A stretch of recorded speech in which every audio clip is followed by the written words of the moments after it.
Hi everyone, it's Dr. Kumari Valentine here, clinical psychologist. Thank you so much for tuning into my show. I have a really bad cold this week, but I really wanted to record something, and I've been lugging my lovely microphone. It's a really heavy Blue Yeti microphone. I've been lugging that in my handbag this week to try and get a recording spot.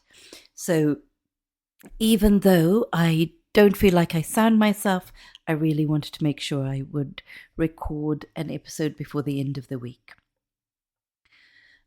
Before I talk about today's topic, which is dissociation, I just wanted to mention something many of you will hopefully have heard of, and that is the petition that a group of us have put together with our concerns about the proposed associate psychologist scope. The name is still a placeholder, and yet universities have been awarded contracts for beginning that. And this is against the backdrop of very concerning legislation in New Zealand, which aims to give titles indicating greater proficiency than somebody might have in a number of health-related areas. And it is also against the backdrop of trying to remove or alter regulation bodies and have those regulatory bodies, such as in my case, I am answerable to the New Zealand Psychologists Board. The proposed legislation would have that more under the direct control of the government. And as you know, this is against a backdrop of international concerns all over the world. So call to action is, please have a look at that petition. I will attempt to hyperlink it somewhere. Please share it. Please share similar concerns that our colleagues are having. For example, GPs are concerned about physician associates, and with very good reason, given the issues in the United Kingdom. I can already feel myself wanting to talk more about that, so I'm going to rein myself in and talk about today's topic, which is dissociation. Dissociation is an absolutely common, normal human experience.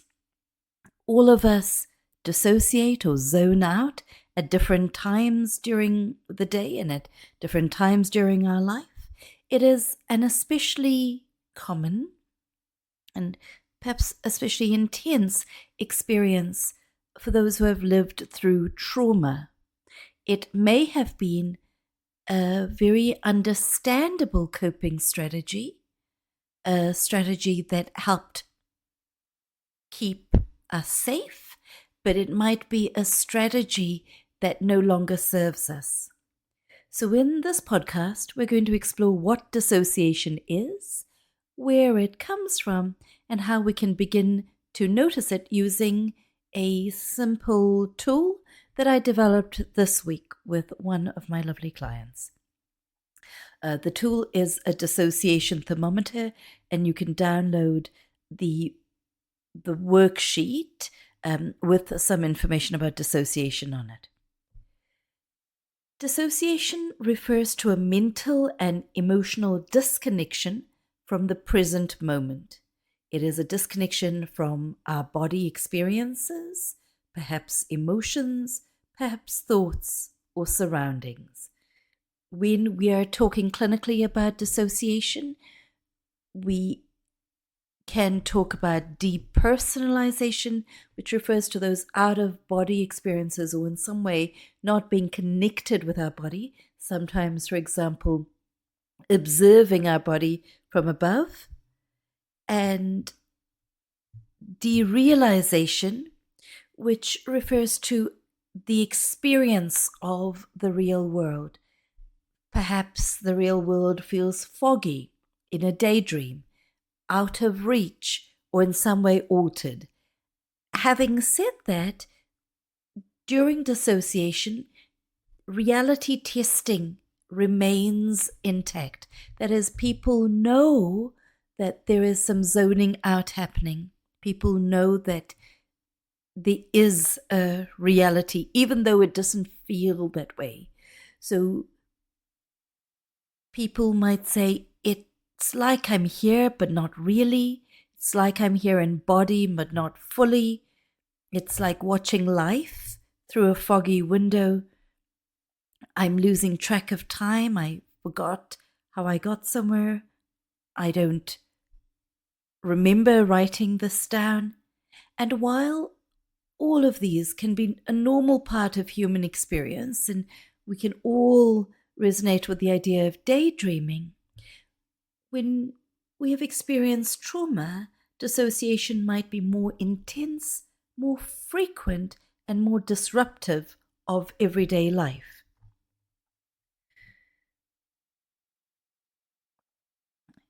I'm trying to drink water so that I don't cough. I couldn't stop that. So one of the earliest thoughts about dissociation came from Pierre Janet in the late 1800s, and Janet described dissociation as a defense against overwhelming experiences. Freud also considered dissociation, but then moved towards a concept of repression. Dissociation later became quite central to understanding trauma, especially in post-traumatic stress disorder and complex trauma responses. Judith Herman, who is instrumental in thinking about complex PTSD, and Bessel van der Kolk, a well-known author and psychiatrist, helped bring attention to dissociation as a way of surviving. I mentioned before that there is a very wide spectrum from mild disconnection to more severe fragmentation. When we're talking about dissociative identity disorder, what happens is that collections of memories or collections of experiences don't have continuity with each other. It is like memories are locked away, or that parts of us don't necessarily work together. So when I'm talking about parts, again, that is really normal. You'll have heard me talking about parts such as the vulnerable child, the critic, the healthy adult. In schema therapy, we also talk about the detached protector, which is where we might start talking about dissociation. So the role of the detached protector is that when we're feeling very vulnerable, when we're feeling lost, scared, overwhelmed, the detached protector is another part, in other words, a collection of memories, thoughts, experiences, behavioral responses that comes along and protects us. It's like our brain short circuits for a moment, but it isn't fully protective because parts of experience still come through. So dissociation is not pathology in itself, I want to be clear. It's a very creative, protective, important survival strategy. Going back to dissociative identity disorder, these parts might not feel as continuous. That is, it might be hard to have a sense of integration. And people might sound different in different parts. Now, to some extent, we all do when we are in our overwhelmed vulnerable part. We sound and look different, especially to those who know us well from when we're in the critic part.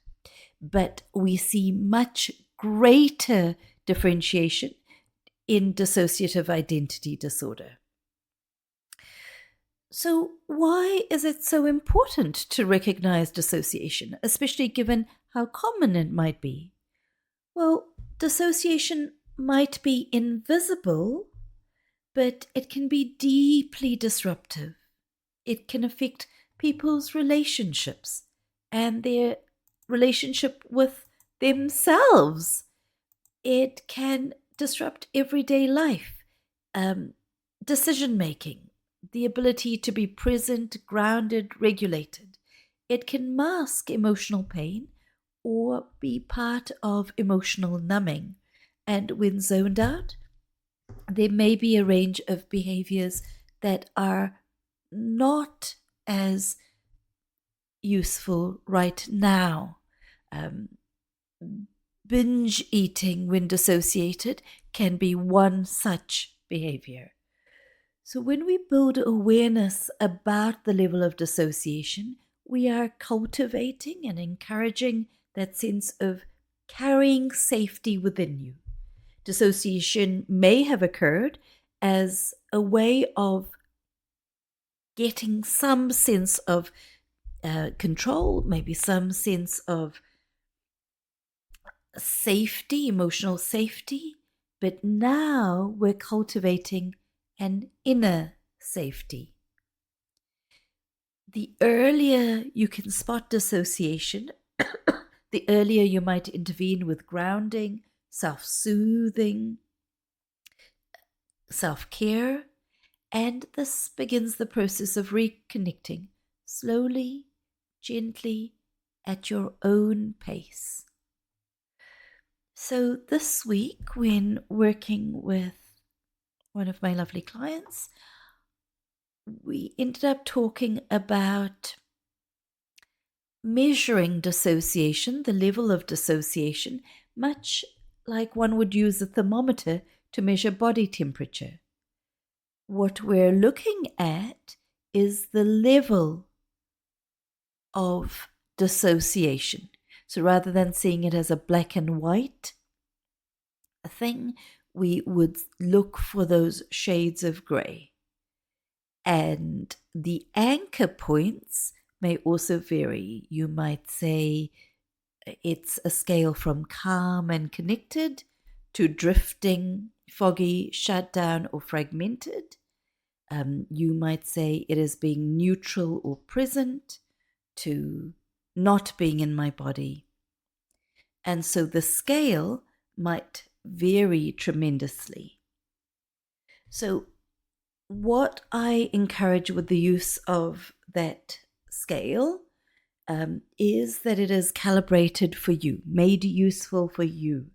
And you use colors to give you a sense of when you're in green, perhaps more grounded, and red, which is very disconnected.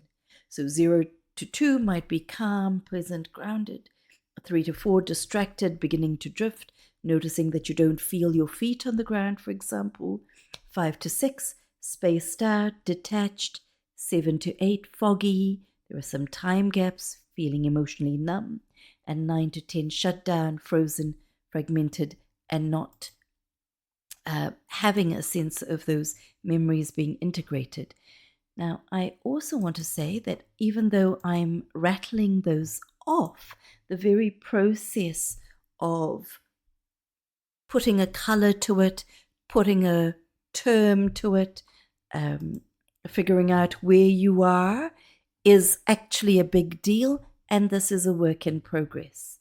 So if you open up my worksheet, you'll see the thermometer with 1, 2, 3, 4 broad groupings, but feel free to use a range of colors.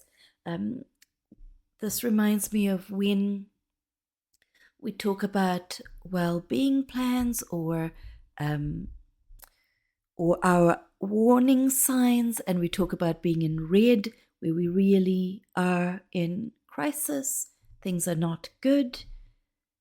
Yellow or orange, which are our warning signs, the step-by-step fashion by which things go into red, and green, where things are okay, or perhaps even good or pleasant. You might have a word, the middle part is a word to describe what you notice. And this might be something that happens in retrospect, as well as something that builds up over time. The third column is about what you can do. And again, as you develop a greater repertoire, you might have more that you can identify that you can do early. On the second page, I've just given you some notes about dissociation itself.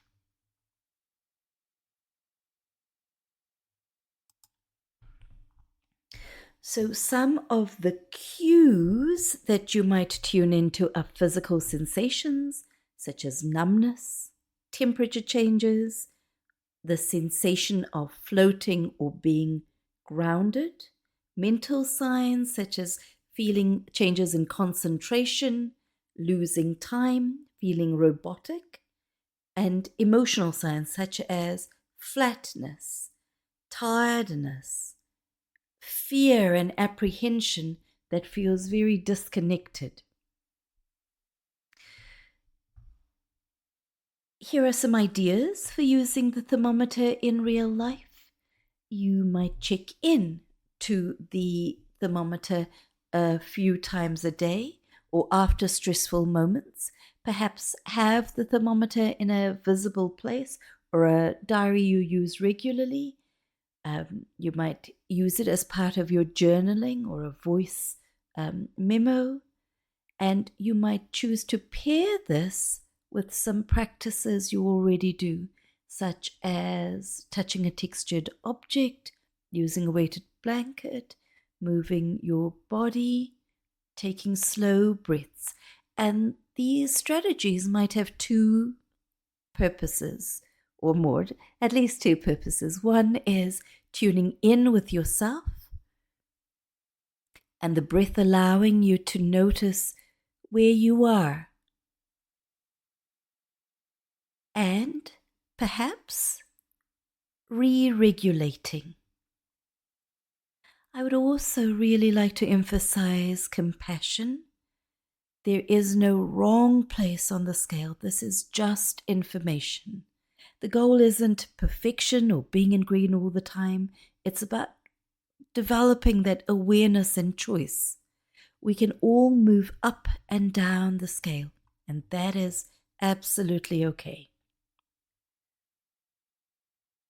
So, I hope that has been interesting and hopefully useful.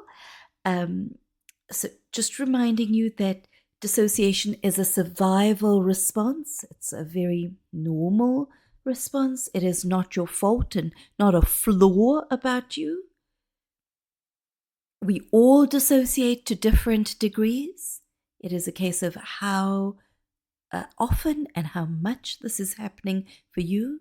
You deserve to feel more connected, safe, and present in your body. You deserve to feel at home in your body. I'd like to invite you to try the thermometer. Feel free to share it. Please let me know how you go when you use it, or if you have any questions about using it. And if you have associated questions that I can make a podcast about, please let me know. I would love to hear from you. If you think this podcast or the thermometer would be useful to somebody you know, please share it. All right, everyone. I hope you don't catch this dreadful cold by somebody else. Obviously, not by me through the air of this podcast. And I hope that you are warm and well. We're heading into winter, most definitely down here in Dunedin. Take care, everyone, and talk soon.